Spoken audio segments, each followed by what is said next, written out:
Hello and welcome to Home Assistant Podcast. As usual, my name is Rohan Karamandi and I'm joined with Phil. Hey, Phil. Hey, Rohan, how you doing? Good. And today we've got the wonderful folks from Apollo Automation. How's it going, Justin, Trevor? Oh, very well. Thanks for having us on again. Yeah, of course. And as usual, this episode is sponsored by Home Assistant Cloud by Advocacy. Easily access your local Home Assistant instance remotely for a small monthly fee that supports the Home Assistant, ESP Home, Z-Wave JS, and a bunch of other projects. Configurations done by the user interface, so there's no fiddling with router settings, SSL certs, or any YAML. All right, gentlemen, welcome to the podcast. Thank you for making the time, and thank you for hopping on here. Why don't you guys start off by telling us a little about yourselves and about Apollo for folks that may not have heard of you guys or played with any of your gear? Yeah. So I'm Trevor at Apollo, and so Apollo started as a small little hobby project. Justin and I are longtime home assistant users, and decided to come up with a little millimeter wave sensor that we couldn't find. We really wanted to combine a bunch of other sensors into one instead of having to buy different sensors for everything. Yeah. Just did it as like a fun little weekend project. Kind of threw it out there on the internet, and some people were pretty interested in it. We thought like, oh, this would be fun. Like if we sold, 100 of these, like we would cover our R&D costs of figuring this out. It started off as it was like 1 week in a month. We would get together on a Saturday and put some sensors together in our basement. Slowly went into 2 Saturdays a month, every Saturday a month. Justin came on part-time, and then a week later he was full-time. And they were like, oh, I guess this is kind of real. We could make a real company around this, community-driven development. Yeah. And so now we're a small little IoT manufacturer down here in Versailles, Kentucky. And we try to do as much as we can in-house, all the design, the engineering, R&D. We've got our final assembly, shipping, all that comes out of our building here. That's very cool. So you guys build everything yourselves? Yeah. The only thing we don't is we can't get some of the electronics or the PCBs, so we get those from outside shipped to us. But then we do all the flashing, the testing, casing. We 3D print our cases. We box them up, and then we do international distribution from here in Kentucky. Wow, that's impressive. Yeah, it's definitely been a fun ride, and it's been really cool how supportive Home Assistant and the community are. So we've been able to, Justin, like I said, we're longtime members of Home Assistant community as users. Yeah. And so we that's kind of the core of how we've been running the company. It's community-driven development. We're always talking in our Discord or on subreddits about like, hey, here's what we're thinking about making. Does this make sense? What should we change? We get out to beta testers for a long time and take a lot of input. And we stay just real active in the community. Wow, that's cool. So those PCBs that you're getting built offshore, are they designed by you and then manufactured overseas, or are they just off-the-shelf items that you then ship in? And yes, this is our MSR2. It's our tiny millimeter wave. It does millimeter wave, temperature, humidity. There's a CO2 module that'll plug into it. It's got lux, UV, a buzzer, RGB, tons of things crammed into a tiny package. And so, we design the boards. They're custom PCBs, all done by ourselves. And then we send those out to get made for us. Unfortunately, there's not any good solution to making them in-house currently. But yeah. Wow, that's impressive. So, I got to get this off my chest. Apollo, where does the name come from? Because I know we talked about it at CES, and I thought it was super adorable. Yeah, so Apollo is my dog. When we originally started the company, right, like we didn't think this was going to be anything. Yeah. It felt silly making a company. It was just kind of a fun thing. So we just said, hey, Apollo Automation kind of has a ring on it. And our original logo was, I think I've got it here, was our like a cartoon picture of my German Shepherd dog. And we thought that was awesome. And then we started getting a little bit bigger.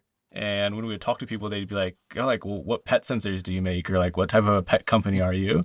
And we're like, we're actually a tech company, not a pet company.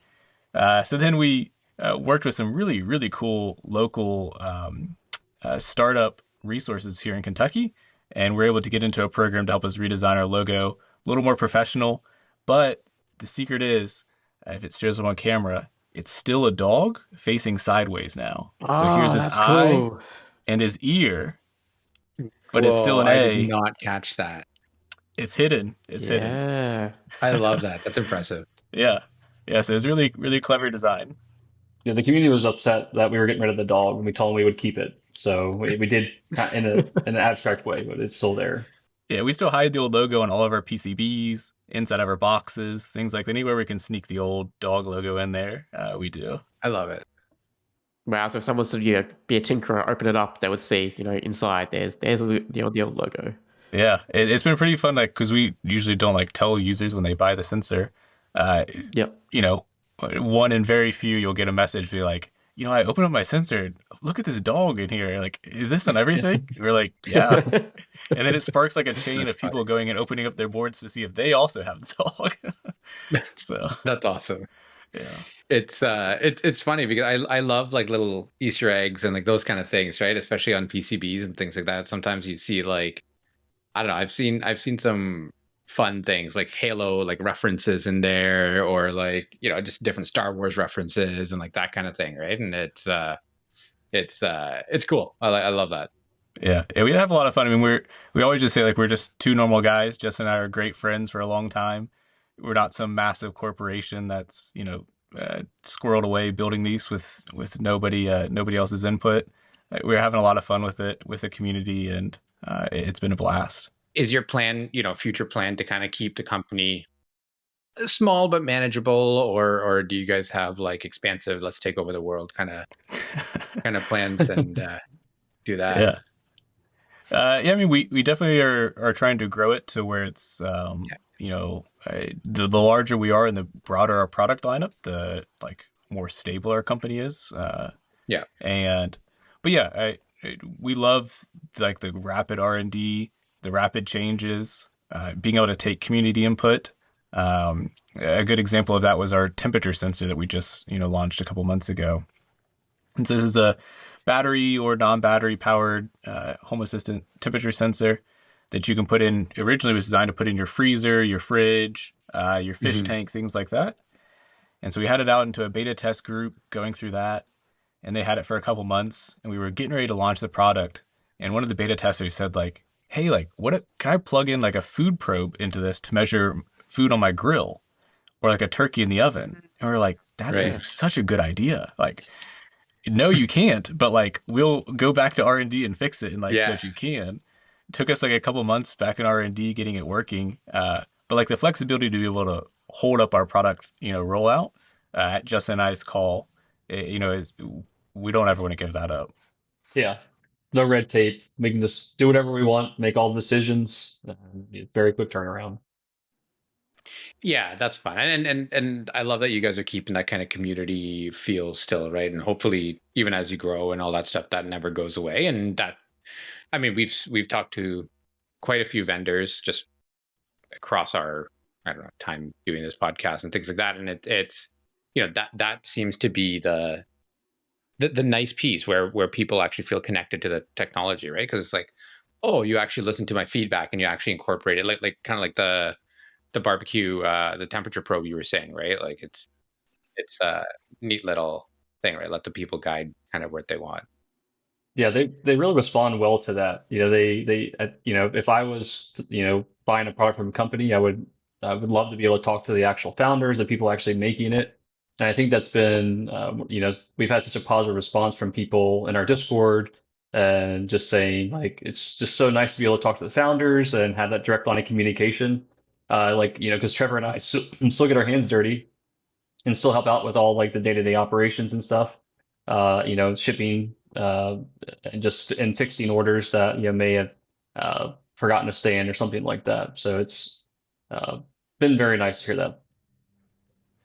Yeah, we do a monthly live stream. So the first Monday of every month, we do a live stream on Discord and YouTube where, we just go, we're super transparent as a company. We tell you what we're working on, where we're struggling. We, don't have big egos of we know what's right and we don't need input. When we get stuck on something, we bring it up in the pod or the live stream, And it's been really, really cool to interact that way. We take live questions and feedback, which is sometimes really hard to answer, like live questions as they come in. Yeah, of Yeah, course. But yeah, it's I wish more companies were a little more integrated with the communities and things like that. for sure. So how was going down the Works with Home Assistant program for you? Obviously, you've been community open with your own community. How was the fit with going into the Home Assistant Works with program? Did you have any issues going in, or was it something you wanted to do all Yeah, along? I'll just start off saying that like working with the Home Assistant people has been incredible. Like they are so willing to help and so eager and interested. Like the passion that Paulus and all of them still have is incredible. Uh, and it was really cool meeting up with everybody at CES and like seeing that and yeah. But I'll let Justin continue on the answer there with if you want, Justin. Yeah, like Trevor was saying at CES, it was really nice to meet everybody, especially Miranda, who took over the Works with Home Assistant program. And so the process was kind of lengthy. We actually started it, I think, in 2024, like summer 2024. It actually started with Guy, and then they kind of had a changeover, and then they were switching to the Open Home foundation. So some things just kind of changed, but it was great. Like Trevor said, they're just super passionate about it. Just some emails here and there, some certifications, and then they had to test the devices. And after that, they pretty much just went live, and we were actually the first company with ESP home-based devices, which was incredible to us because we were still in a basement at the time. And I think just in February we've moved into our Yeah. own like actual office now. So that was really cool to Oh, be, look at the you. first company with ESP home-based devices. We were actually Miranda's first company as well to join the program under her like tenure, and so that was really cool. Yeah. We just had a little cameo on the State of the Open Home video or like live stream. It was really cool to hear Paulus talk about how they want companies that are in basements as well as like the big guys to be a part of the program. But it was a great experience. I definitely recommend it to anybody, and it gives you a little bit more credibility because we've actually had people say, "Hey, like I knew about you guys. You're kind of a small company. Was still unsure, but then I saw you were Works with Home Assistant partners, and it was an easy decision to buy our sensors." So it was just Yeah. very, very honored to be in the program for sure. That's awesome. How do you find, obviously, you talked about the fact that you guys use ESP Home as a base for your sensors. How do you find that process? Like, do you find that typically either you're restricted to hardware, or do you find that sometimes it's not that difficult for you to write your own drivers for whatever it is in ESP Home? What does that process look like? Yeah, I mean, we have a pretty broad product lineup, and especially the number of Hmm. sensors that are in our products. And it's incredible that we have just now started hitting where there's not a library that exists, either that ESP Home has made Right. themselves, or that the community has made that we can leverage. Um, it's really cool. Yeah. I was surprised at how many libraries there were out there that I had no idea that were just Yeah. in ESP Home or a community one.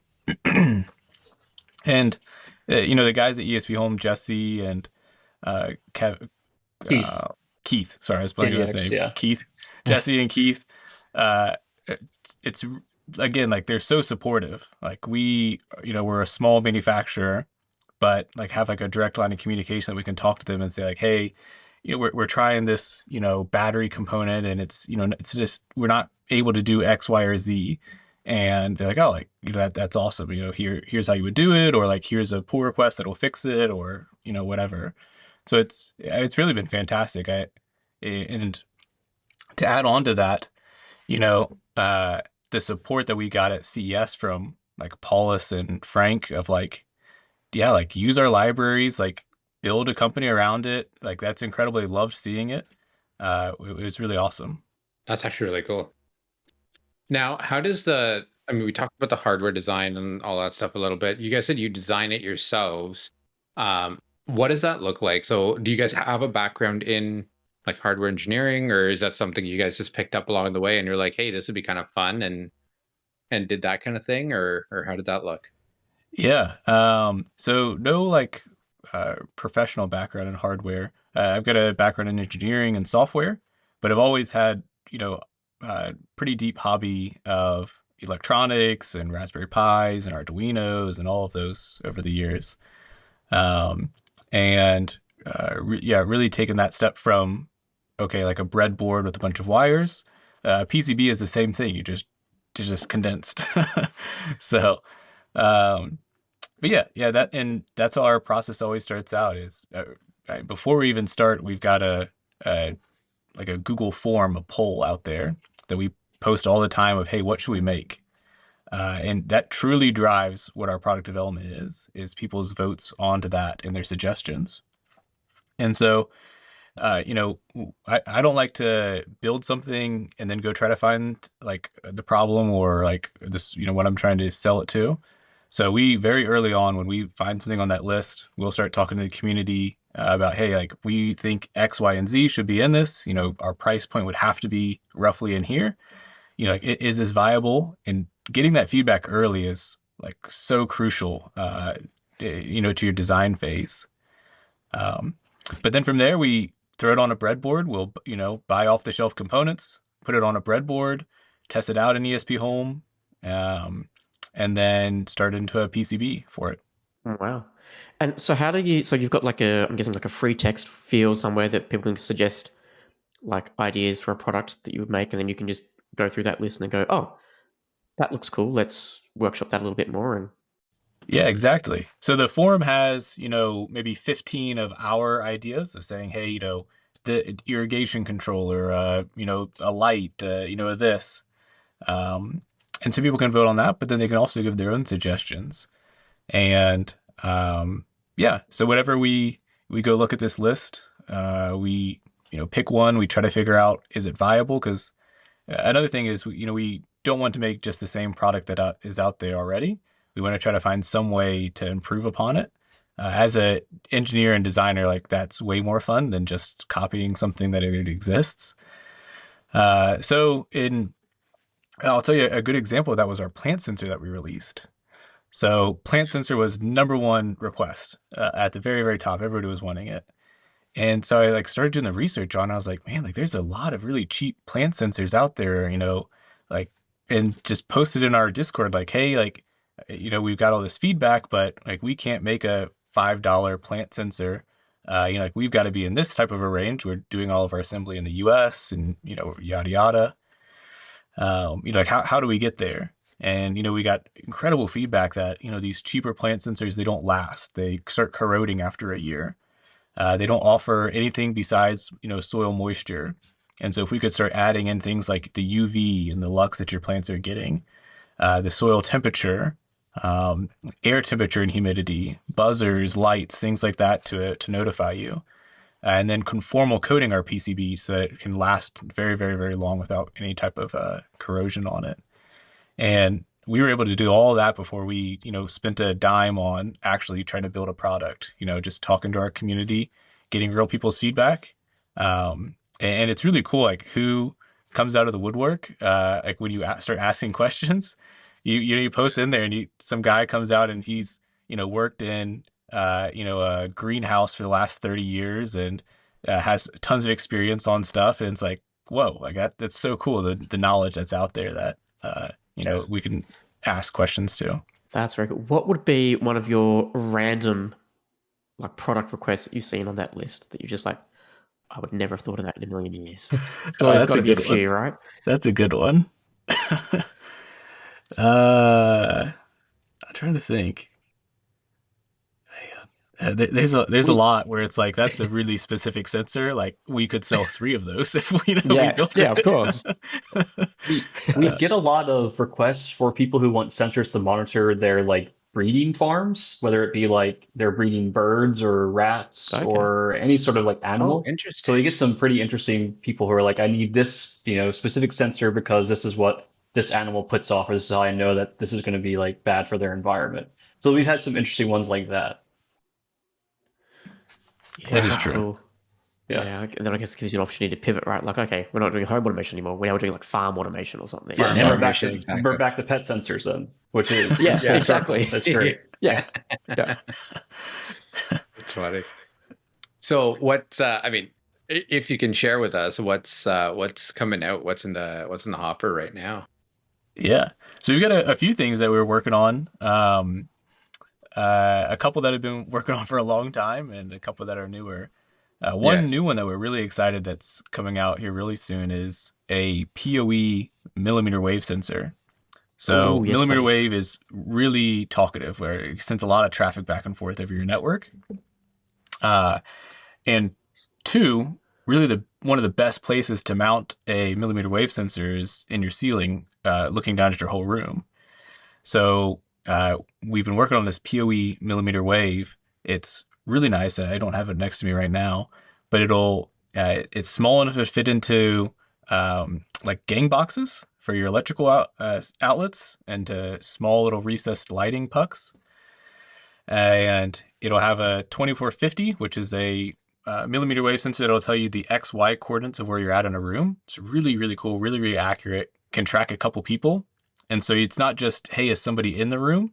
It's, hey, this person's on the couch, or this person is, over near the TV. Right. Really cool automations with that. But the 2450s, they aren't as great at still presence detection, which means if I'm sitting really still on my couch, it loses track of you.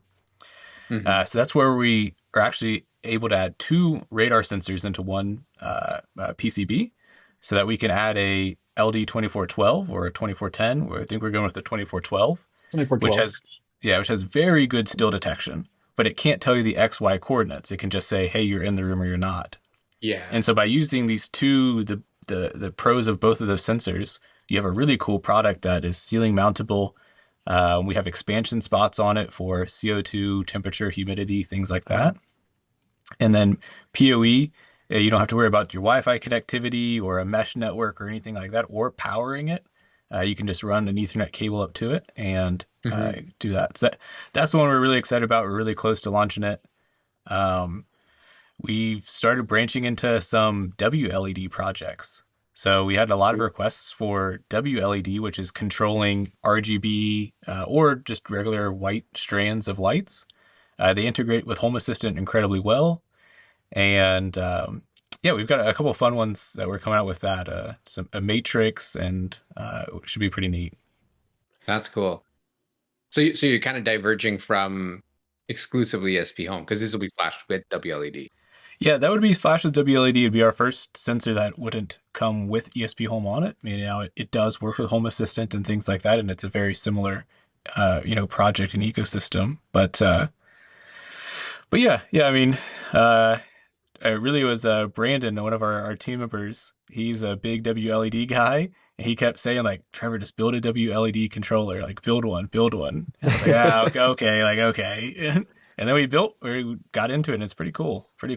Wow, that's cool. And what would be your favorite product that you have out today? Like, what's your go-to that you're most proud of that you've got out there on the market today?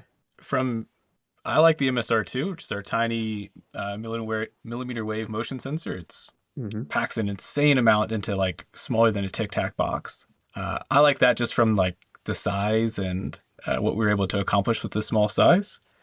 Probably the one we most use frequently is maybe the air sensor. That's pretty cool. We got in our workshop around our 3D printers, around in our office, in our homes, tracking CO2 and things like that in our bedrooms. I think that's probably the one we get the most use of. Would you say, Justin?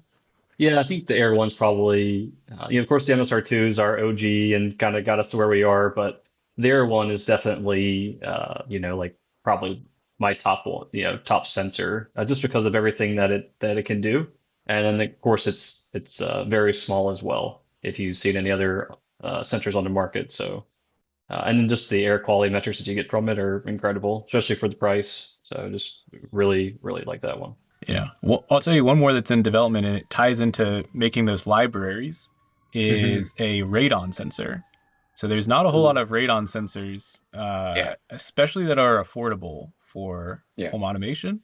And it's radon in different parts of the world. Some people, have no problems with it at all. Some areas of the world have massive problems, and we live in live in an area that has a lot of it. Uh, so we've been working on that, building a library. It's actually the first library we've built for it, for Home Assistant and ESP Home. And so we're working through building that library, but very excited about that one because that one's unique and challenging. Trevor, And that also you're lets you. forgetting one, Which one? the parking sensor. Uh, yeah, that's the one that's been in development for a long time, and I feel bad about it.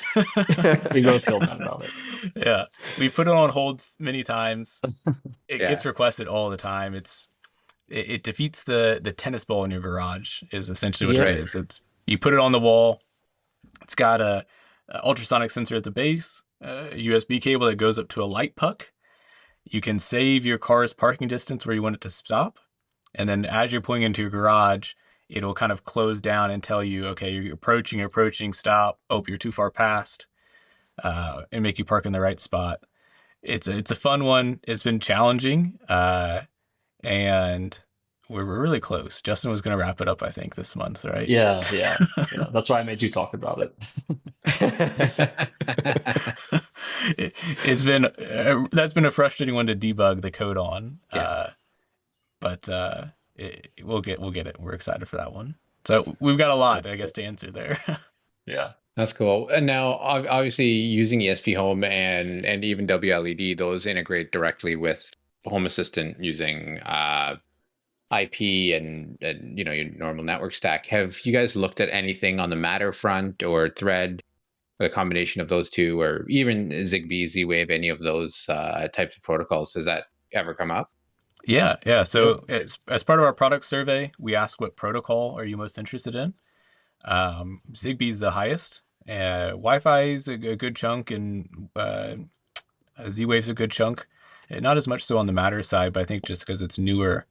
But yeah, I've been switching all of our development to what's called the ESP32C6 chip, and that single chip allows Wi-Fi, Bluetooth, Thread, and Matter, and Zigbee all on one chip. Now you can't do it all at once. You have to pick which one you want to do.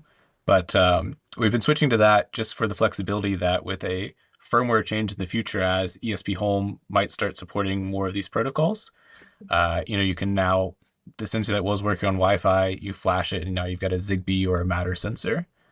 So we've been playing around with that. Matter's great. I love the idea of it. It's pretty hard to get going right now. You can get like a RGB light going pretty easily, but to get past that, our sensors are pretty complex. We like to cram a lot of sensors into one package, and those are pretty difficult on Matter right now. So we'll see. Matter's also expensive to get into. It's for being a open standard and all that. It costs a lot of money to play ball. So wow, that's interesting. Certifications and product testing Certifications per device. Yeah, and I guess if you've got I think this is the problem with Matter, right? Like as soon as you want to have, you can get a robot vacuum cleaner to go on Matter, that's fine. But as soon as you want to add a fancy new feature to that robot vacuum, you have to use the manufacturer's app, right? I'm guessing you're in a similar issue, right? You've got a device with a whole bunch of sensors that aren't in the Matter spec, so therefore you've got to go and have another way to expose those. Yeah. Another issue with Matter devices too is that each Matter device is specific. So each has a unique ID. So that would really change our production because that each product has to be flashed with that specific product ID in Matter. So we'd have to almost there'd be a middleman for our PCBs would go to them, and then they would have to flash all of them with the specific Matter ID, and then come to us for final assembly. So there's a lot that goes into it. Yeah, I'm really excited to see how Zigbee and Thread get some more support in ESP Home. It seems to be there's some good traction on those. I think those Wi-Fi and PoE, that's a pretty much covers most bases. You have mesh systems, you have systems where you don't have internet, you can just run a cable. So yeah, we'll see how it goes. If you're looking to upgrade your smart home, you can't go past Zeus. Add Z-Wave long range to your home assistant setup with the Zeus ZST39 USB radio. Their advanced technology operates in dual network mode, combining a reliable mesh system with ultra-fast direct device-to-hub connectivity. And with Z-Wave long-range support, you can get coverage up to 1,300 feet or 400 meters, both indoors and outdoors. Oh, and it's extremely secure with unique DSK QR code scanning, which you can now do directly in Home Assistant. The Z-Wave JS integration in Home Assistant enables seamless compatibility with a range of brands all working together through this secure, private, and standardized off-cloud protocol. But that's just the start. Zeus offer a range of affordable and innovative devices, including water leak sensors, water valve controllers, smart plugs, scene controllers, and even color paddles. The color paddles for their scene controllers, dimmers, and switches allow smart devices to blend seamlessly into your home. For the best prices on all Zeus products, head over to thesmartesthouse.com. That's thesmartesthouse.com. Now, one of the, principles or drivers of Home Assistant is sustainability. How do you go about ensuring that people have access to firmware? Is it all like open source? Can they, tomorrow Apollo's not around? Is there an ability for someone to keep the devices running for another 10 years? So have you thought about, long-term or longevity of your devices out in the market? Yeah, yeah. And it's interesting. I'll just say when we first started thinking we were going to form a company, we talked to a few like mentors in the area, and they were like, "You're going to open source all of your stuff? Like, you're nuts. Like, how are you going to make money?" Like, and they just did not understand it. And we're like, "No, like, we're going to do it." Like, so yeah, our firmware is open source. All of our case designs are open source and 3D printable. Um, we've got great warranties and stuff on our products. If there's a problem, we'll fix it for you. They've also got a lot of what do you say, like configuration on them, where you can buy a base motion sensor and you say, "Hey, I discovered now I need CO2." It looks pretty cool. And instead of throwing away your old sensor, you can buy a CO2 module from us, plug it into it, and then now you've got a CO2 power, sensor as well. So things like that. And open source, is huge. We're big believers in it. Yeah, we also have GPIO headers on most of our devices, so you can add additional sensors to them. They're very modular, which I really like because it's a shame when you have e-waste and you buy, like Trevor said, you buy something and it's like, oh well, that's pre-soldered or I can't do anything with it, so I have to get a whole new one. So we're really big on modularity and being able to add to the existing sensor. That's cool. So if basically I can go in, I want my own, I don't know, whatever random. We talked about ultrasonic. I want to add an ultrasonic sensor in there tomorrow in your existing plant sensor. I can just go in and wire that up and solder it on, whatever, and go from there. Yeah, we definitely want to. We believe that they're your devices. It's not our device that we have locked up, and if you don't use our app or our cloud subscription or whatever, then you're hampered on your device, or the firmware is locked, things like that. I think all that is pretty crazy. It's your device when you get it. You have to be able to tweak it. We'll give you all the support that you need. We have plenty of examples on it on our wiki on adding on additional sensors, tweaking the firmware. I'll say one thing about the open source firmware is just the transparency.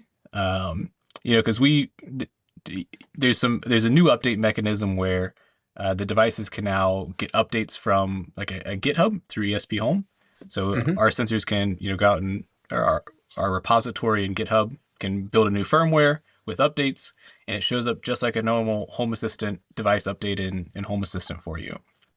And initially, some people were a little unsure about or devices being able to get updates and things like that. And our big thing is well, just go look at the code.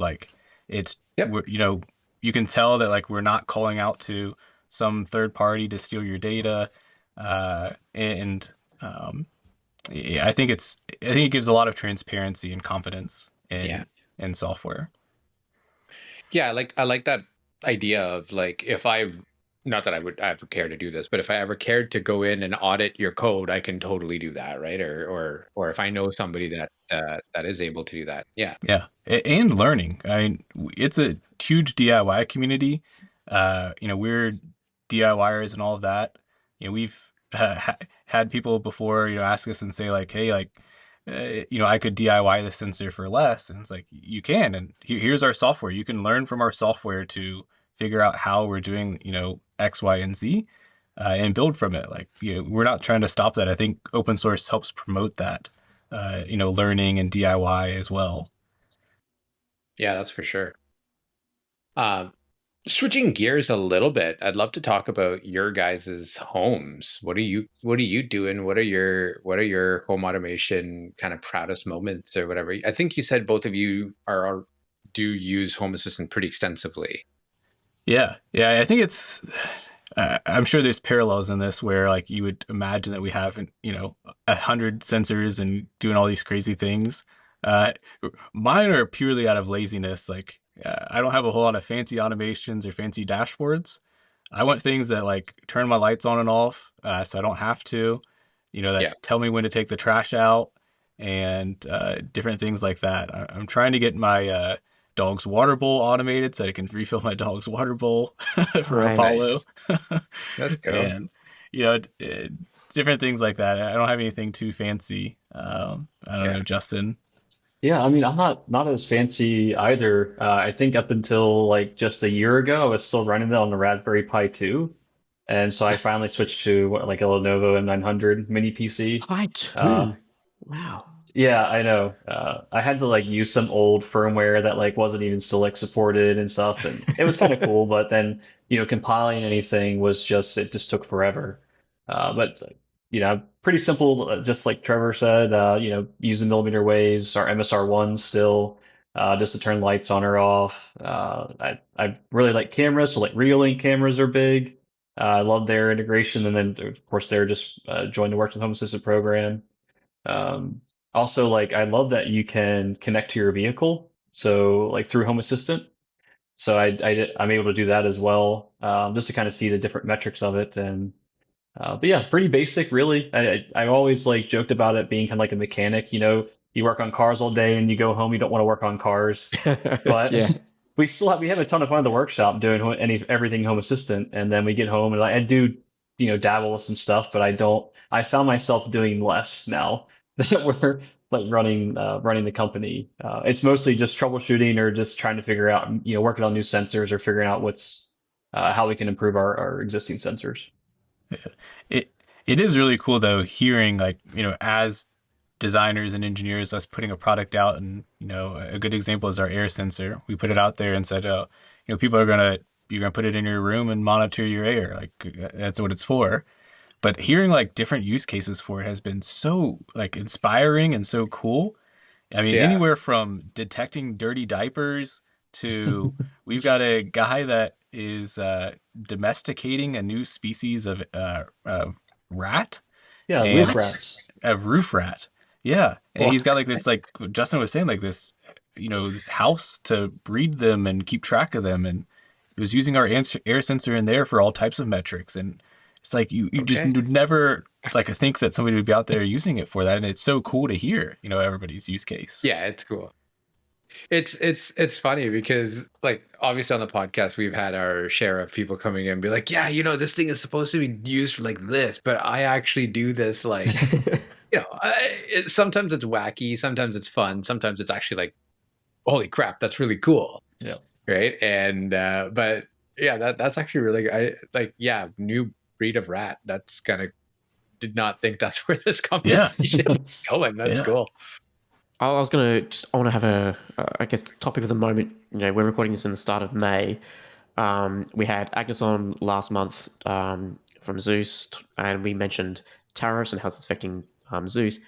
How, like you guys mentioned that you're getting a lot of stuff shipped in overseas.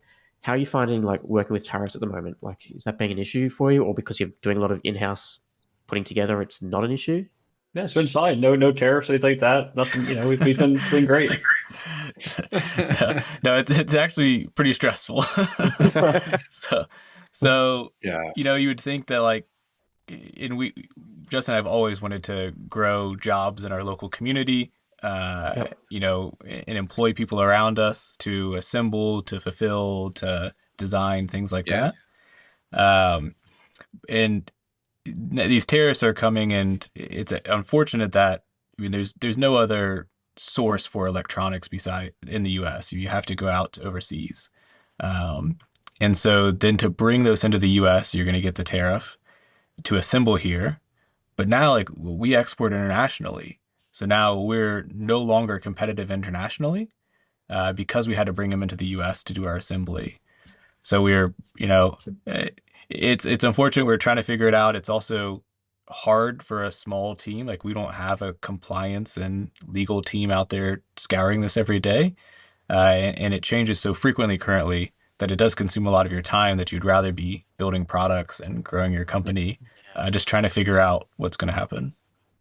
Yeah, we've been Yeah. kind of just riding it out. We haven't made any changes to pricing, anything like that. We've had, had an inventory built up. Like Trevor's saying, we're just kind of taking it day by day, waiting to see what happens. We don't want to kind of jump the gun and raise prices and then be like, oh, okay, well the tariffs are, not here to stay, so we'll bring prices back down. So we're trying to wait it out and be, we're members of the community, so we don't want to take advantage or, do wrong to Yep. the community that we're a part of. So we're trying to just do what's right uh, and help.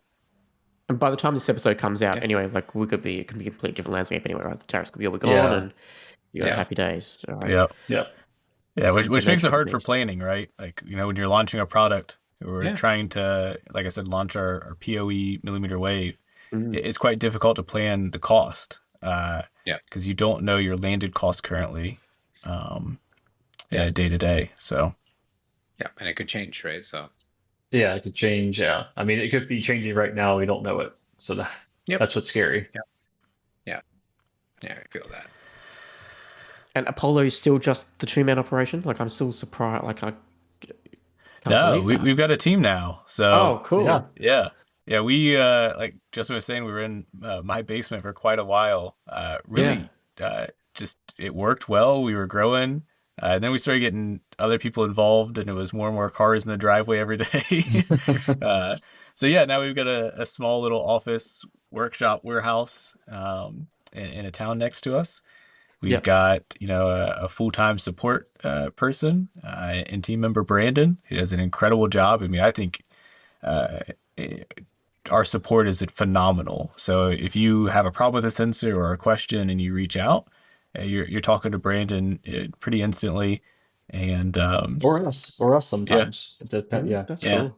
yeah. We've got people helping us in fulfillment, people helping us do assembly, and yeah. So it's as we were growing, it starts to become we were talking earlier about growing the company and staying the same size and things like that. To grow, like we have to start shedding some of the things off to other places, and we want to keep that in house though, instead of outsourcing it. Production or fulfillment or things like that. The amount of control, flexibility, quality that we can get out of doing it in house has been unmatched that we've seen. Yeah, that makes sense. Ultimately you're still in full control, right? When it's in house, and it's people people you trust that to yep, execute your vision.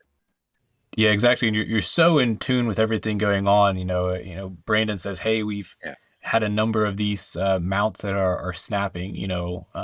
Like what's going on?" And we're able to go look at the 3D file, figure out like, hey, did a parameter get changed? Like what's going on? Go out and they're in the physical inventory is in our workshop. We can go check and verify, and then swap it out for an improvement. yep. It's not this multi-week communication back and forth, getting Mm. samples, trying to get something done. We can address an issue or an improvement immediately and get it fixed. So yeah, it's huge flexibility on that. And have you got like a huge 3D printing like room somewhere, or do you get the 3D printing outsourced? Like, Yeah, Yeah, we do it inside too. Yeah. So we've got nice. a small fleet of 3D printers behind me, and Yep. that are workhorses. I mean, they run 24/7 all I the was gonna say time, them. and Yeah. we're Wow. wildly impressed with them. And then we were trying to figure out what's after 3D printing. So 3D printing is great. You can get in, really quickly on R&D and building a product, and it's cheap. we were trying to figure out what's next. We were exploring some injection molding, so small scale injection molding. Still, we would do it in house with it's almost like a desktop injection molding machine. They're quite tiny. But then we started experimenting with resin 3D printing and have been extremely impressed with the outcome there. So from a durability to a surface finish to maintaining flexibility and speed, it's been really, really great. And we're just right at the very tail end of our very extensive testing that we've been doing, and are really excited that, it seems like that's the direction we'll switch to. What does the testing process look like? Like, how do you just like, is there, I don't know, like, how would you test, okay, this material is going to last X amount of years, or how do you know that when you've just started something, like printed it that morning? Exactly. Right? Yeah. So it's a very long process because it's anything from choosing the right machine to choosing the right material to learning how to print that part correctly. And then cycling through that tons and tons of times.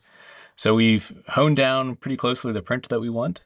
We've honed down the resin. It's a biocompatible resin, so it's not this. There's no concern of a problem with the contact on skin and things like that once it's hardened.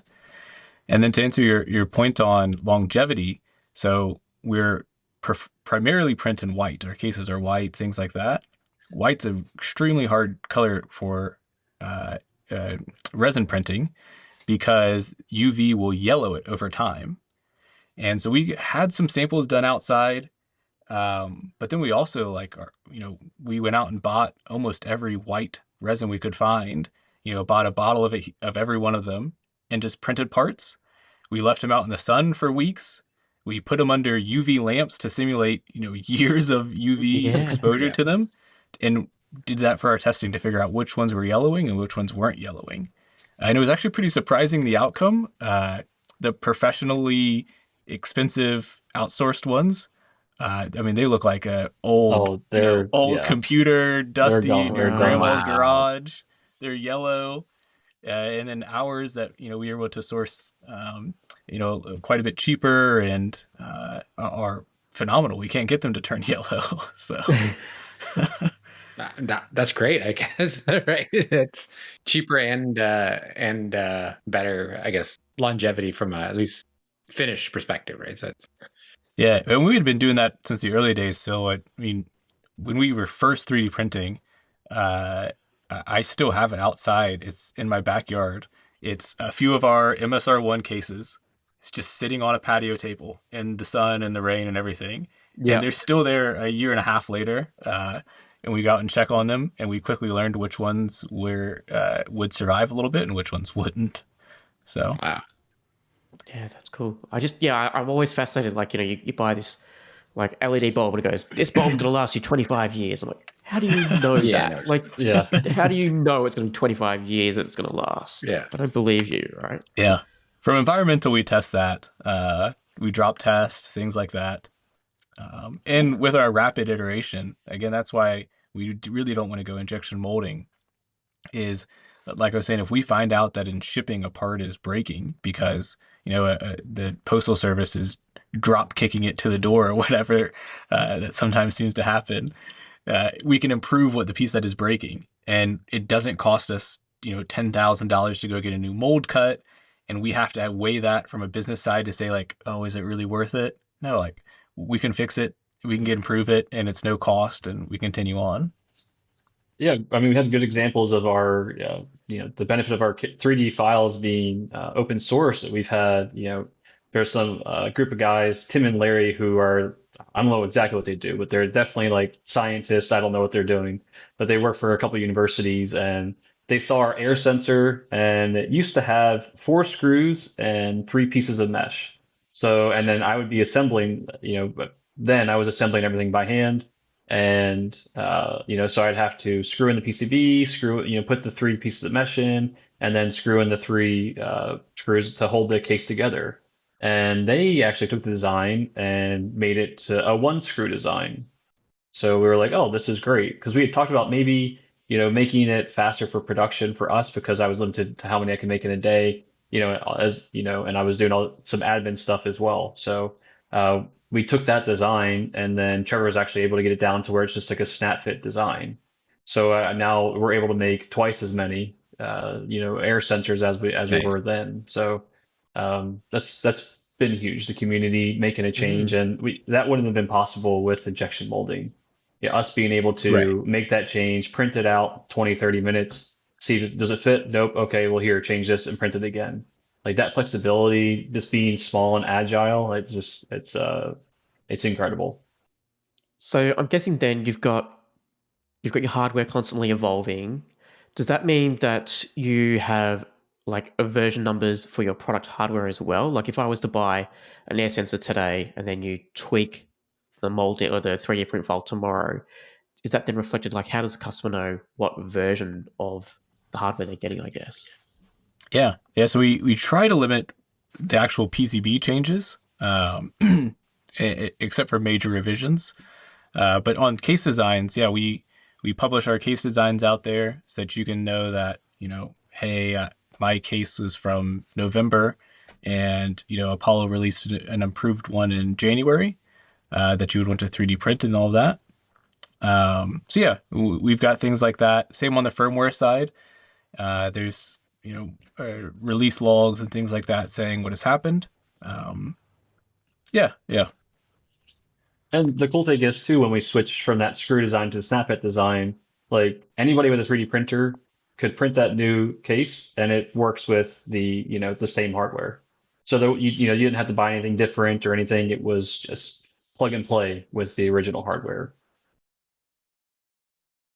yeah. We try to make sure our changes are backwards compatible for all of that Right. generation of a sensor, and we reserve generation changes for like, okay, we're changing the key sensors that are in this. There's a better sensor out there now that we can improve upon. Things like that. That's cool. And how about like, because you mentioned you guys a lot of times have those add-on sensors and things like that. Do those typically require like a different case that you would need to 3D print or anything like that, or is it just that's built into the case and you can just click it in? Yeah, we have a one of the big community feedbacks that pieces that we got was on our MSR2. It's so small, and when people plug it in from the side, they're like the USB-C cable is as big as the sensor, and like it's a little unsightly. So they're like, can you make like a rear port? So we're like, yeah. So we have a mezzanine port. It's like Legos, and it's a female USB-C port that you actually just pop onto the back of the case, and we have a separate backplate that ships with it that you pop on, and then now you can just plug it in from the back. So stuff like we have, and then the GPIO header, like I was talking about, that allows you to add additional sensors. An example would be like we just had someone take our air sensor and they wanted to monitor ozone because they have like an ozone pool, but we didn't have an ozone sensor, so they took the GPIO header, which again comes with another separate lid that comes with the accessory, and they were able to now monitor ozone on top of all the other Air One sensor components. So long story short, you guys package all that stuff with it as you need it, and Yep. The files are always available. Yep. Yep. If you did want them, or to modify them or things like that. But yeah, yeah. Like our articulating stand is fully 3D printed. You can buy it from us, or you can 3D print your own with our files for free. So nice. That's so cool. Anything else you want us to cover off? Yes. Yeah, a ton of fun. I really appreciate you guys having us on. It was awesome meeting you guys at CES. I thought it was really cool that that was your first time meeting each Yeah. other. I was like, what, you guys Well, been doing this for like 7 years? It's true. It's just But I thought that Journey was of really distance. cool. yeah, Yeah, it's hard, especially living in completely opposite parts of the world, right? It's not like I'm always in Melbourne or he's always in Toronto or yeah, anything like that, or ever yeah. really. yeah. Yeah, I thought it was awesome. The CS meetup was huge for us. I mean, it's definitely the highlight of the trip. Again, like Trevor was talking about how passionate Paulus and Frank and Madalena and all them are. I know one story that stuck out to me was Paulus and Madalena. They were talking about how when they were working on the voice PE that they were saying it's like 3 a.m., 4 a.m. working on that. And you're like, wait, Paulus, like CEO, like president, founder of like Open Home, Nabocasa's like staying up as late, 3, 4 a.m. working on like their own product. Like that was that was incredible. And it really, like lit a fire under us to be like, okay, this is exactly where, we want to be. Like Home Assistant's not going anywhere. I mean, not to mention that, he donated it to the Open Home Foundation so it can be Yeah, bought or it sold, can't go anywhere, which is right? incredible. So it's, just that, just the passion behind the project and then just knowing that it's going to be there forever.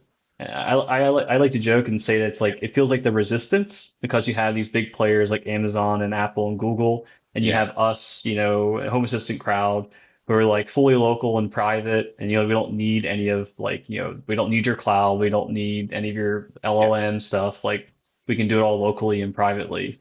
So I always like to say it's like, feels like the resistance almost. So I really like that analogy. There's a big self-hosted movement going on too, right? Where a lot of people are like, hey, I want to self-host my own whatever apps in Docker or something similar, right? And I think this is a good piece into that too, right? And even to your point about your guys' products, right? Where you like you were saying earlier, it's great. You want to reverse engineer our hardware from code, whatever, go for it, right? And make it your own, and do it all locally, and you don't need to sell out to or sell whatever to or give your information to Amazon or Facebook, or I guess not Facebook in this case, but Amazon or Google or any of those kind of players. And yeah, which I'm all for, right? Which is yeah, it's true. I love that. To Phil's point, I love that the resistance kind of analogy, right? It's yeah, it really that feels that way. It just it's a good feeling, and it's for sure. incredible to see. I think when we were talking to the team in January at CES, they were like we're like right around 100, like a million users, and then the state up at home they're like 2 million users. Are like 2 million that homes or is something. Yeah. like that is awesome. Like to see that growth like in a few months, like that is huge. Not only of course Yeah, us being business owners in the space, but also just to see that the community is growing, that people are seeing the benefits and they're seeing like how good it can be. You don't have to submit to these bigger corporations and these overlords. It's a huge, I mean, props to the Home Assistant developers and the community developers. Like, I'm sure you guys have seen it. The progress of how easy it is to use Home Assistant is incredible. Like, from it being you had to compile it and put it on Raspberry Pis and flash USB drives and know how to do all that, and then write YAML and all of this, and it's like you got lost. And then nowadays, I mean, they keep making it better and better with their own hardware that just ships with it, ready to go. The dashboards that are drag and drop now and things like that. Automations are visual. Like it's so cool seeing it progress, but they've kept that. Like if you want to dig deep and get into YAML and get do everything that you want to do, you can flip it on and go do that. It's really really cool to see them doing both. yeah. Pick your own battle, right? Is do you want to go hard mode? Do you want to go easy Yeah, mode? Whatever Yeah. you feel like, exactly. right? And I was say I thought it was really cool. Frank and them were at the GitHub conference. I think like a week or two before CS, or it was yeah, Yes. like the end Yeah. of 2024. And for them to like, well, not he's a GitHub star now, which is really cool. And then also yeah, like uh, for Home Assistant be the largest officially like the largest open source project. I thought that Yep. was yeah, like just incredible as well. Like just so cool. I mean, finally passed VS Code. I think was number one for a Yeah. while. VS So Code was number yeah, two. Yeah. Yeah. yeah. Frank's humble. He doesn't brag about that star enough. There are not many people who have that nope, accreditation from GitHub. nope. It's a very very short list. I think Yes. it's shorter than the list of astronauts. So Probably, yeah. It is very cool to see, and again, it's what's neat is it's encouraging a lot of folks like yourselves to do some cool stuff. And yes, you're a business, yes, you're selling things, but at the end of the day, you're still driven by the community, and you're still giving to a community, giving to the community in that sense, right? Like, and like I said, at minimum, open sourcing a lot of your code and all that stuff. Yeah, we wouldn't be here as a community, so you really see the value in that. Again, I had touched on it, like we're still members of the community, so it's pretty obvious that we're not gonna, gouge or take advantage of our own community. That's the only reason we're here. So but to what you're saying, like, even from the business side, like it's so nice to be able to build for a platform that you know is like going to be there. It's not going to get sold to Apple, then Apple's going to lock it down and say no more Apollo devices, only Apple devices, right? Uh, we've got a pretty safe bet here on building for Home Assistant. You see it every day. You see a new headline come out. Google just announced that they're removing, support for Gen 1 Nest, which I still have. So that's tough to see. It's like the product's still great, and but yeah, I'm going to lose functionality essentially for no reason. It'd be nice if they could open source it to allow it to continue. But every day you're seeing headlines like that, and it's a good thing because it brings people to Home Assistant, but it's also a Yeah. bummer when you lose functionality of something that you've had. So Yep. It's money down the drain and it's e-waste, right? exactly. It's bad for Yep. you, it's bad for the environment, bad for whatever, right? And it's wasteful, right? Yeah, Yes. Effectively. yeah. And I don't get why it's maybe they're not more open. Like if Apollo were to vanish tomorrow, like all of your devices will still work for their entire lifespan. Like you may not get updates, but you could go make your own updates, or somebody else could make updates from our code. Yeah. But like they're still going to work with Home Assistant. They're still going to function. There's no cloud that's dependent on us. It's really cool from that aspect. That's awesome. Yeah. And again, this is going back to that community feel, right? Having driven products through community and being community members yourselves, which is super important, I think. But perfect. One last thing, I guess, as we wrap up, where can folks find you guys? Where can where do you want people to see you? Yeah. Yeah. Our biggest is find us on Discord. So, the Apollo Automation Discord. And that's where we've got all of our users in there are saying cool things they've done. We're posting, asking for feedback, taking suggestions. We get suggestions all the time. I love hearing the suggestions of like, hey, I'm like we said, domesticating a new type of animal. If you made a sensor like this, you could really like do good in the domestication world. It's like, oh, sweet, that's awesome. Maybe we'll take a look at that now. Yeah, That's Discord's cool. huge. I mean, all of our product development is open. Our support channel is open. Trevor and I are in there. Like, again, you can talk to us directly. Brandon, Smart Home Sellout, is our full-time support guy. I mean, he's on there 24/7. So it's like anything you guys need, please come over to the Discord. And then just our website, apolloautomation.com, is just where all of our, you can find all of our sensors. We also have a link on the store to the future product survey. Please take the survey, let us know what we should make. Like Trevor said, we're not gonna, we don't want to make something that the community doesn't want, or that we can't improve on. So please, go to that future product survey link on our store. But yeah, I'd say Discord's probably the biggest place like where you can get a hold of us and see what's going on. And we'll put Sweet. links in our show notes as well. Oh, okay, yeah, that's great.